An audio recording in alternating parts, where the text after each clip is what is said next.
स्वर्ग आउ पृथ्वीर प्रथम पाप कौन थिला चलतु जानिबाकु चेष्टा करिबा।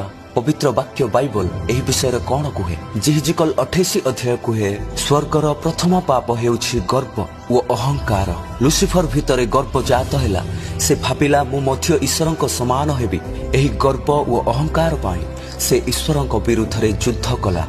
हित उपदेशक 16 अध्याय 18 पद कुहे पतन पूर्वर अहंकार जन्म निये आउ एही अहंकार लुसिफर मनरे आसिला। एइथिपाई से स्वर्गीय दूत बाहिनी मध्यरे श्रेष्ठ एवं अभिषिक्त दूत थिला। से अत्यंत सुंदर द्रुत बुद्धि और ज्ञान रे परिपूर्ण थिला। से गर्व कला, पाप कला एवं स्वर्गरु पतित हैला। स्वर्गर अभिषिक्त किरुबरु जने पतित शैतान भाव रे परिचित हैला।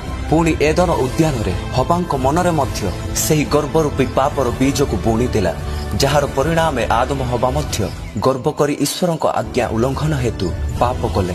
एही दुईटी घटना आम्भ मानकु शिखाए जे गर्व हृदय भितरे लुचि रहिथिबा एक भयंकर पाप जहा आम्भ मानकु ध्वंस करि दिए। किंतु नम्रता हेउछि ईश्वरक पसंद एवं सबुठु दामी अलंकार। एहाकु जे धारण करे ताहाकु दया, आशीर्वाद और उन्नति मिले।